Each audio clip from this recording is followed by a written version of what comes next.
एक बहुत ही महत्वपूर्ण विषय वस्तु आपके सामने प्रस्तुत करेंगे। हम आशा करते हैं कि आप इसे पूरा और अंत तक धैर्यपूर्वक जरूर सुनेंगे। समस्या यह है कि मैं देखता भी हूँ चीज़ों को, लोग सुने ना सुने वो अलग चीज़ें हैं, लेकिन जो हमारे विद्यार्थी हैं और ख़ास करके शिक्षा जगत में जो रुचि रखने वाले लोग हैं, उनको यह अवगत होना चाहिए कि कोई भी विषय वस्तु यहाँ मूलतः हमारा जो मूल प्रयोजन होता है तो समाज से जुड़ा है, तो कोई शिक्षा से जुड़ी विषय वस्तु या चर्चा परिचर्चा यहाँ होती है। आप सीरियल पर घंटा डेढ़ घंटा दे सकते हैं, लेकिन यहाँ 20 मिनट का वो होता है, जिसे आप 1.5 पर देखें तो मुश्किल से मुझे लगता है कि 12-13 मिनट में संपन्न हो जाता है। उसके लिए आपके पास समय नहीं होता है, आप 2 शब्द आगे 2 शब्द पीछे देखते हैं, इसलिए उसका कोई अर्थ नहीं निकलता। आप या तो मत ही देखें, और देखें तो पूरा देखें, जिससे कम से कम आप निश्चित निष्कर्ष तक पहुँच सकें। कोई भी समाज व उसका इतिहास मूलतः 3 तत्वों की निष्पत्ति होता है: कथा, कथानक और व्यथा। हम और हमारा इतिहास भी उससे परे नहीं है, हम भी उसी से जुड़े हुए हैं। कथा व कथानक के माध्यम से समाज व मानवीय जीवन की व्यथाओं का उन्मूलन ही हमारे अतीत व संस्कृति का सार है। थोड़ी चीजें आपको नहीं समझ में आएंगी, हम उसको स्पष्ट करना चाहते हैं। यदि रामायण को हम कथा मान लें, कथानक इसका कौन होगा? राम नायक हो जाएंगे, सीता नायिका हो जाएंगी, वो अलग चीज है, लेकिन नायक नायिका भी उसी कथा का एक कथानक। रावण खलनायक हो जाएगा।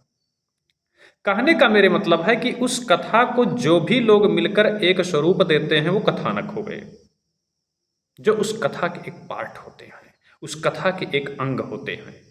तो राम, रावण, सीता, हनुमान जी जितने भी हैं सब कथानक हो गए।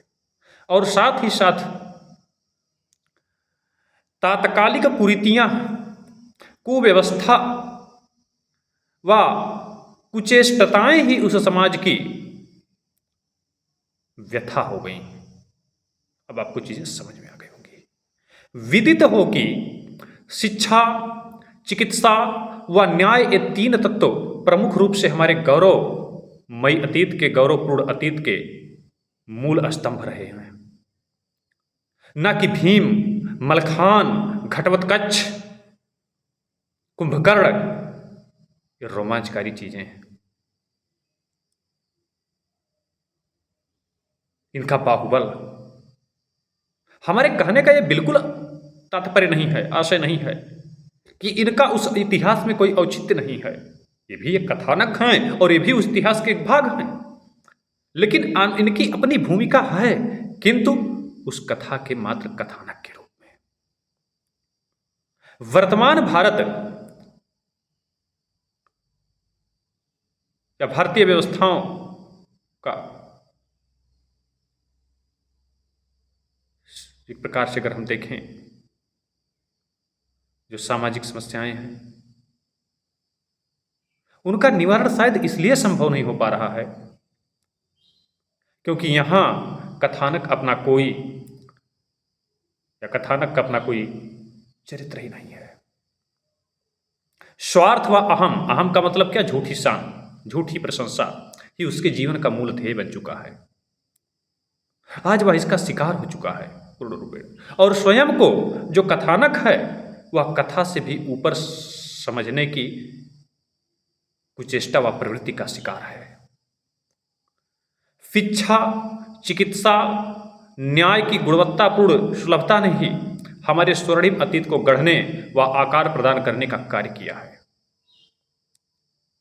समाज में सबसे अभावपूर्ण जीवन जीते हुए भी सबसे प्रभावपूर्ण स्थान रखने वाला हमारे अतीत में यही 3 वर्ग हुआ करता था।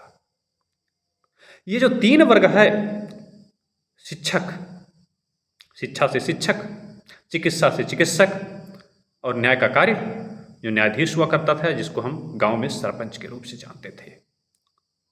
ये तीनों ही वर्ग अगर हम प्राचीन भारतीय व्यवस्था को उठा कर देखें तो सबसे एकदम देखा जाए तो अभावपूर्ण जीवन जी रहा था।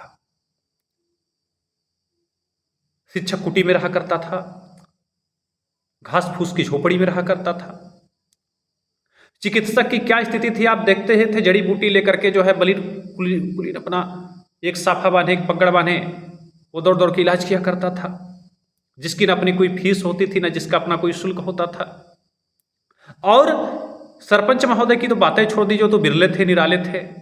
सुरती बनाते हुए चलना है फला जगह पंचायत करने, पहुंच जाते थे। उनकी ना भी कोई शुल्क ना कोई फीस। तो जब तीनों का कोई शुल्क नहीं, कोई फीस नहीं, तो अभावपूर्ण तो जीवन होगा ही। लेकिन अभावपूर्ण जीवन जीते हुए भी समाज में सबसे प्रभावपूर्ण स्थान रखते थे। और इसीलिए हमारे यहां कहा जाता है कि जैसा बीज वैसा वृक्ष। जब उनका अपना प्रभाव था समाज में, उनका अपना तेज था, तो उसका प्रभाव तीनों ही व्यवस्थाओं पर पड़ता था। उस तेजवान शिक्षक से समाज में शिष्ट और सभ्य शिक्षार्थियों का जन्म होता था। उस एक प्रकार से कहा जाए अपने दायित्व के प्रति समर्पित चिकित्सक से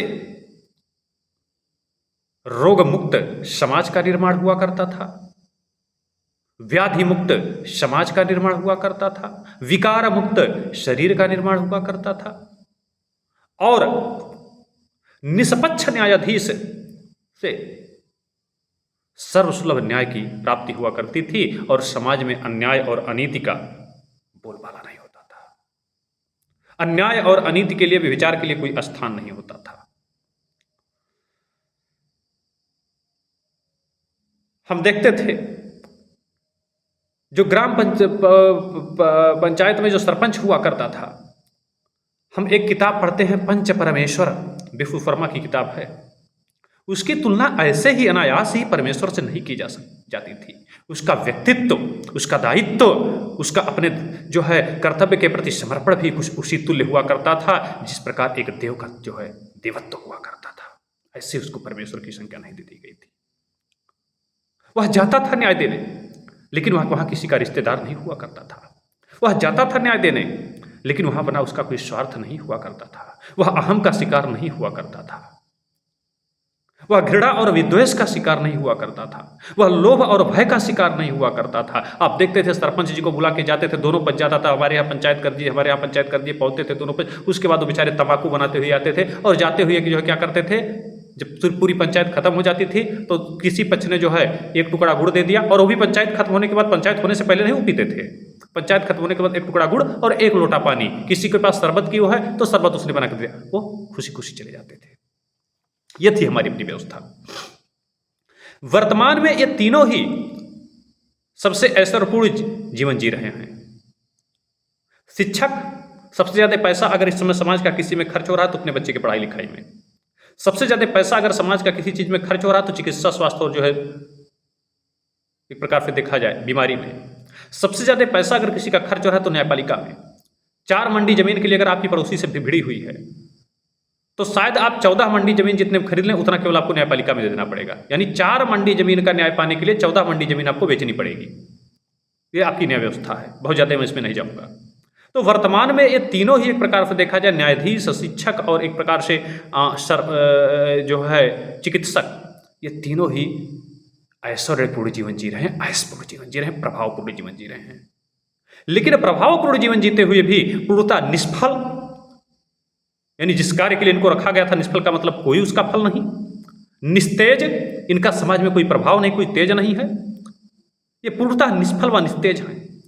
ये तीनों ही आज एक आम भारतीय, खासकर जो गरीब और फरीब भी हो, उसके लिए अत्यंत दुर्लभ है।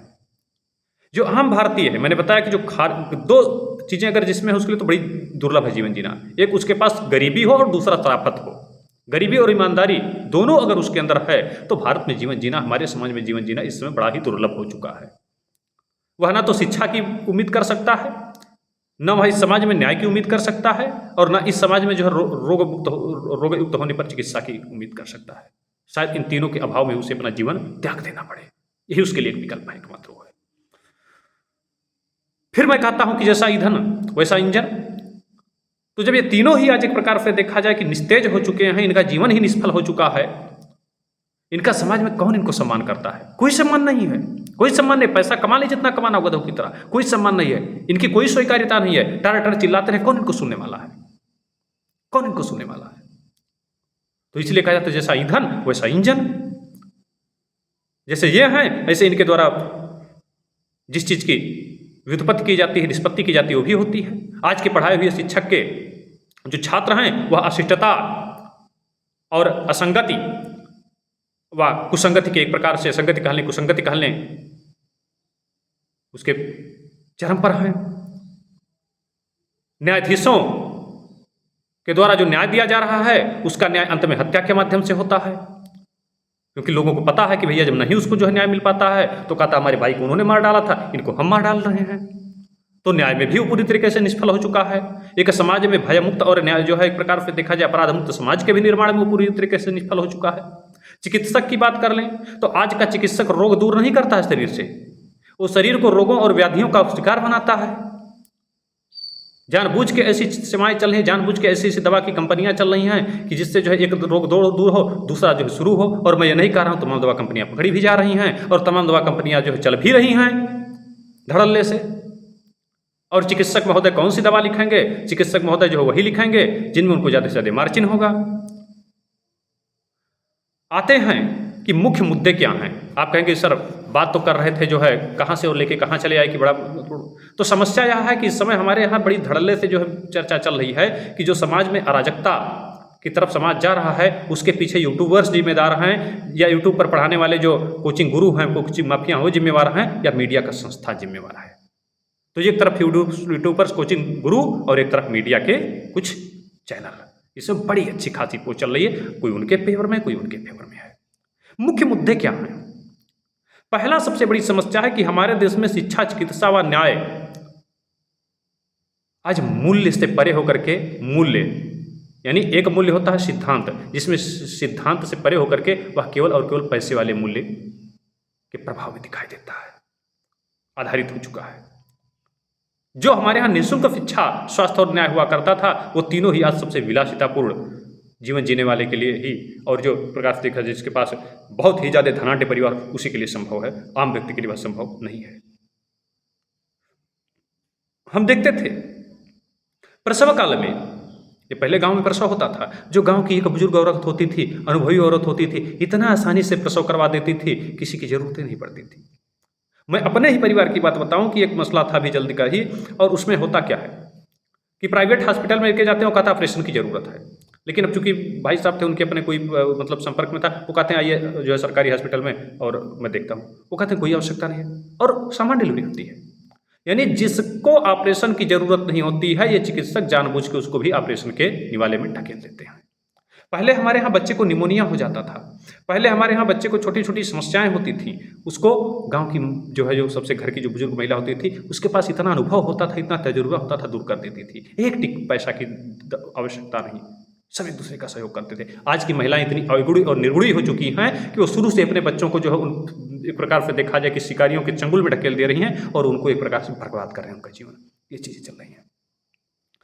संपूर्ण देश हेतु मैं कहता हूं कि समान बोर्ड और समान पाठ्यक्रम क्यों नहीं है, बाद में मैं भी कोचिंग गुरु पर चला आऊंगा। संपूर्ण देश हेतु आज यह विडंबना नहीं है तो क्या है कि एक जो है समान बोर्ड और समान पाठ्यक्रम क्यों नहीं है। आखिर जब आप देख लीजिए कि अगर किसी को भी डिग्री कॉलेज में जाना है तो एक डिग्री चाहिए, और वह डिग्री क्या चाहिए? नेट की चाहिए। किसी को भी अगर देख लिया जाए कि डॉक्टर बनना है तो नीट की डिग्री चाहिए, सेना में जाना है एनडीए की डिग्री चाहिए। तो ऐसे ही हमने जो है नेशनल लेवल पर जब नीट हो गया, ये जो है सीटेट हो गया, इस प्रकार की डिग्रियां जब हमने बना रखी हैं कि भैया इस सेवा में जाना तो ये आपके पास होना चाहिए। तो जब पूरे देश के लिए एक डिग्री है तो पूरे देश के लिए एक बोर्ड क्यों नहीं, पूरे देश के लिए एक पाठ्यक्रम क्यों नहीं? फिर नेट आधारित पाठ्यक्रम कर दो ना पीजी में, यूजी में। पूरे देश में जो नेट का सिलेबस है उसी सिलेबस के अकॉर्डिंग कर दो यूजी पीजी। तब फिर जो है संपूर्णानंद विश्वविद्यालय, फलनवा विश्वविद्यालय, धमकवा विश्वविद्यालय तो आंध्र प्रदेश का विश्वविद्यालय, तो उत्तर प्रदेश का विश्वविद्यालय, राजस्थान बोर्ड है तो फलनवा बोर्ड है। क्यों यार नौटंकी बना के रखे हुई हो? ये पूर्वांचल विश्वविद्यालय है तो जो है सिद्धार्थनगर विश्वविद्यालय, मतलब क्या है?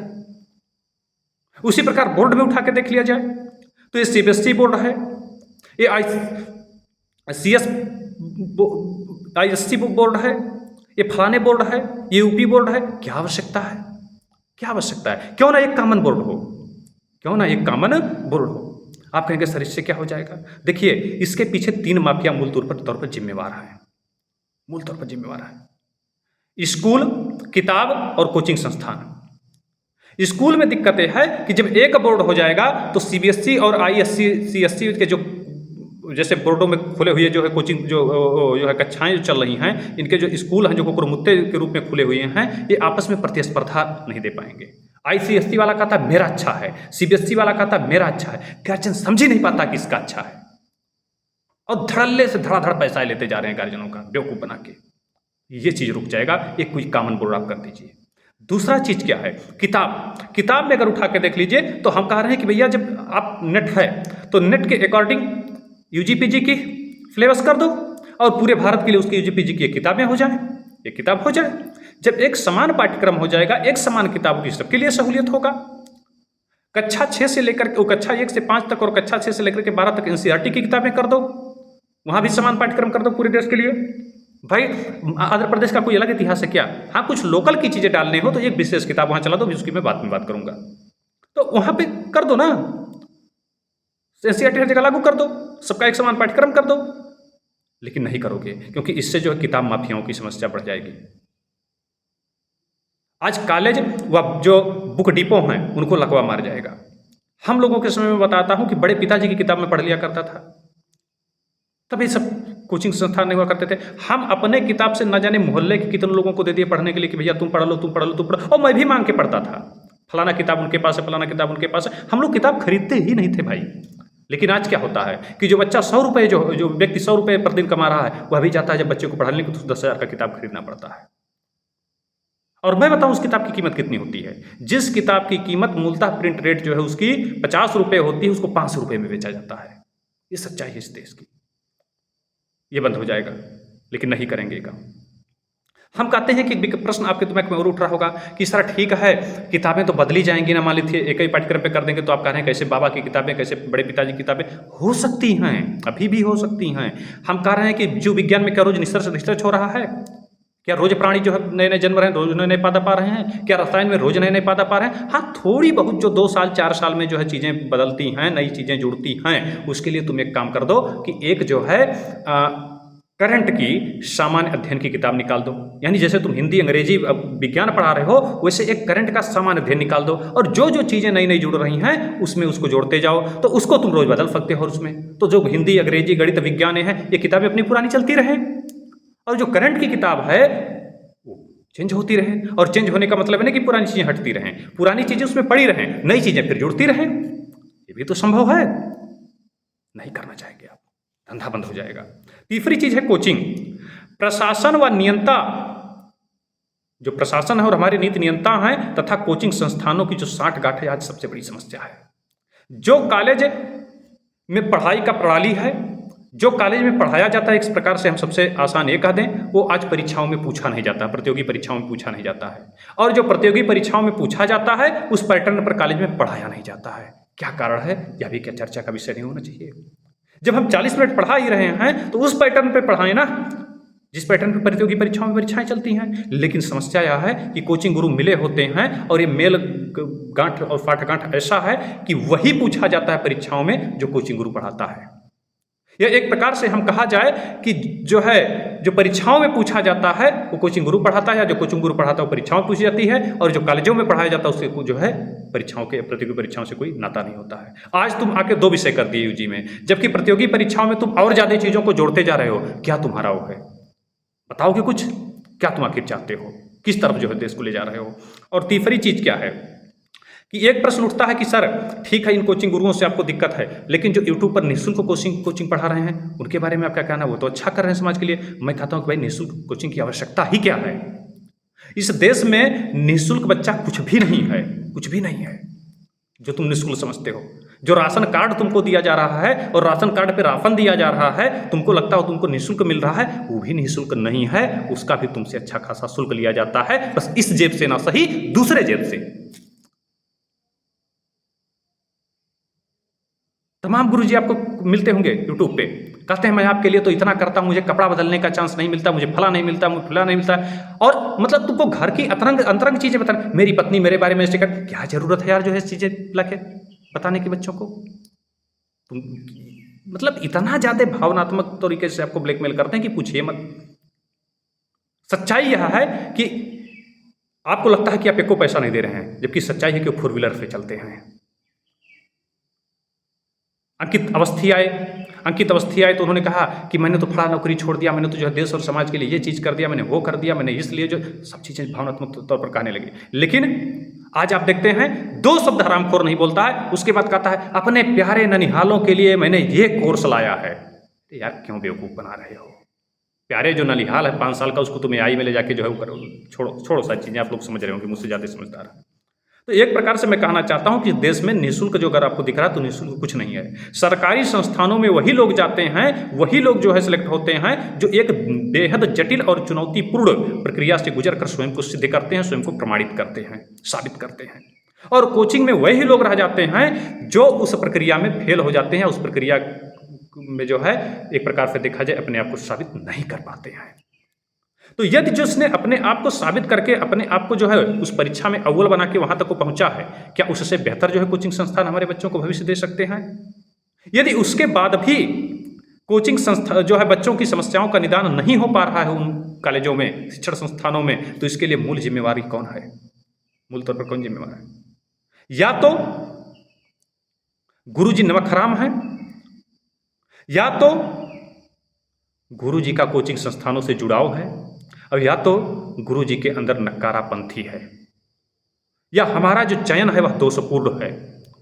यानी जो हमारा चयन है वही दोषपूर्ण, अच्छे लोगों को चुना नहीं जा रहा है, और अच्छे लोगों जो अच्छे लोग हैं उनको व्यवस्था से बाहर कर दिया जा रहा है, तो शायद इसलिए वो कोचिंग में जा रहा है। तो कोचिंग वाले अच्छे हैं अगर ऐसा आप मान के चलते हैं, यानी हमारा चयन ही गड़बड़ है, जो अच्छे लोग चुने ही नहीं जा रहे हैं। और या जब अगर आप करके चलते कि नहीं चयन प्रणाली हमारी अच्छी है, तो फिर ये मान लीजिए कि जो चुन के जा रहा है वह वहाँ पर नमक हरामी करना शुरू कर देता, नमक हलाली करना शुरू करता, नकारापंथी करना शुरू कर देता है, और उसके बाद उसका कोचिंग संस्थाओं से अपना जुड़ाव हो जाता है, बैक डोर में वहाँ अपना भी कोचिंग चला रहा होता है, दिखाने के लिए। कभी कभी क्या होता है कि गुरुजी अपने कोचिंग में नहीं पढ़ा रहे होते हैं, एक आध क्लास मान ले लिए, कोचिंग संस्थान वो चला रहे हैं, नाम किसी का डाले हुए हैं, और उसी में 5,000 7,000 दे के जो लोगों से पढ़वा रहे हैं। ये भी चीज़ें चलती हैं। तो यहाँ पढ़ा देंगे तो वहाँ दिक्कत होगी। ये सारी चीज़ें चल रही हैं आज। बात आ जाती है कि मीडिया के बारे में आपने कुछ नहीं कहा। तो मीडिया भी आज हमारे यहाँ समाज में अति संक्रमण के काल से दौर से गुजर रहा है। आज ये मीडिया संस्थान के बजाय पार्टियों के प्रवक्ता अधिक दिखते हैं। एक ही खबर बार बार चलाना, उसको सनसनीखेजपूर्ण तरीके से चलाना, आम व्यक्ति की समस्याओं के लिए इनके पास कभी कोई समय नहीं है, कोई मुद्दा नहीं है। देश के सामने क्या चुनौतियां हैं, क्या मूलभूत समस्याएं हैं, उन समस्याओं पर विचार करने के लिए इनके पास समय नहीं है। इनके पास चर्चा परिचर्चा के लिए मुद्दे नहीं हैं। हाँ, देश की समस्याओं पर चर्चा के लिए इनके पास मीडिया के संस्थानों के पास मुद्दे हों या न भले ना हो, देश को चुनौतियों और समस्याओं की तरफ ढकेलने के लिए इनके पास पर्याप्त समय जरूर है।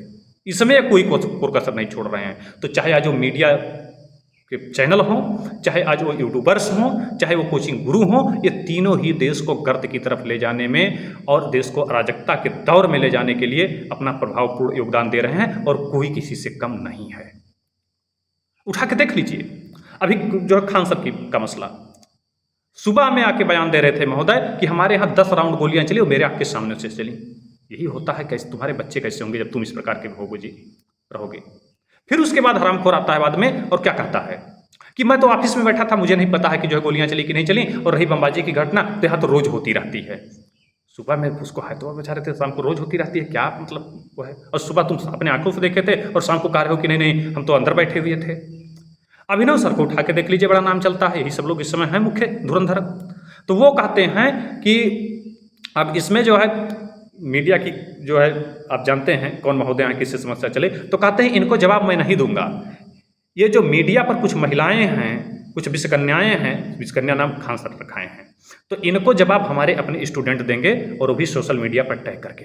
यानी तुम ये क्या दिखाना चाहते हो क्या कि जो तुम्हारे स्टूडेंट गए हो पठन पाठन के लिए नहीं गए हैं वो तुम्हारे प्रवक्ता हैं क्या उसी के लिए तुम उनको तैयार कर रहे हो? तुम पढ़ने पढ़ाने से ज़्यादा जो उनको बस केवल सोशल मीडिया पर जो ढकेल रहे हो। तो चाहे दिव्यकीर्ति हो, चाहे खान हो, चाहे अभिनव हो, चाहे पठान हो, चाहे ओझा हो, ये तीन के तीनों ही संस्थान आज देश के लिए सबसे बड़ी समस्या हैं। और उससे भी बड़ी समस्या हमारा देश का जनमानस है कि जो इनको पहचानने में पूरी तरीके से विफल है। हम देख रहे हैं कि समाज दो धड़ों में बटा हुआ है, एक जो है इनके फेवर में खड़ा है, दूसरा उनके फेवर में खड़ा है, और मूल समस्या क्या है उस पर किसी का कोई ध्यान नहीं है। धन्यवाद। यहीं पर अपनी बात को विराम देते हैं। अपनी बात आप टिप्पणी में रख सकते हैं।